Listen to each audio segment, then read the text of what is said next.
আসসালামু আলাইকুম বন্ধুরা, তোমরা সবাই কেমন আছো? আশা করি তোমরা সকলেই অনেক ভালো আছো। আমিও অনেক ভালো আছি। হয়তো তোমাদের মতো অতটা ভালো নেই, কিন্তু আলহামদুলিল্লাহ যেমনই আছি না কেন মোটামুটি ভালো আছি। কারণ এখন আমি চেন্নাই সিএমসি হসপিটালে ভর্তি আছি। গত আগস্টের 20 তারিখ রোজ মঙ্গলবার আমার হাতে 5ম নাম্বার অপারেশন হয়েছে। শুধু হাতে বললে ভুল হবে, আমার পায়ে থেকে রক কেটে নিয়ে এবং বুকের ভিতর থেকে রক কেটে নিয়ে আমার হাতের ভিতর জোড়া লাগিয়ে দিছে। আমার একটা হাতের কারণে আমার 5টা অপারেশন করতে হলো এই শরীরের ভিতরে। এই 3 বছরে আমি 5টা অপারেশন করলাম, 2টা বাংলাদেশে আর 3টাই তামিলনাড়ুতে এসে।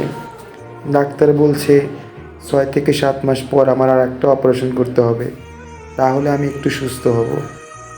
তো আমি এখনও আশা ছেড়ে দেই নাই। আমি আল্লাহর কাছে আশাবাদী, আমি চেষ্টা করবো আর একটা অপারেশন করতে। তো তোমরা সবাই আমার জন্য একটু দোয়া করবে। অপারেশনের পর আমার কি অবস্থা তা তো তোমরা দেখলে। এখন যে ছেলেটাকে দেখতে পারতেছো, এই ছেলেটাও ঠিক আমার মতোই হতভাগা। ওনার বাড়ি ঢাকাতে। আমার মতোই মোটরসাইকেলে অ্যাক্সিডেন্ট করে হাতের সবগুলা রক ছিঁড়ে গেছে।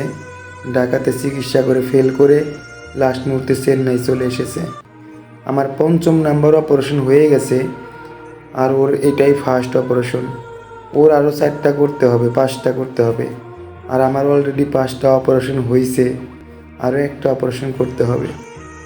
বন্ধুরা, তোমরা একটু আমাদের জন্য দোয়া করো, আমরা যেন একটু তাড়াতাড়ি সুস্থ হয়ে বাড়িতে চলে আসতে পারি। মনটা অনেক ছটফট করতেছে বাড়িতে যাওয়ার জন্য। আমাদের জন্য একটু দোয়া করবা, যারা বিদেশের মাটিতে হসপিটালে পড়ে আছে। আসসালামু আলাইকুম।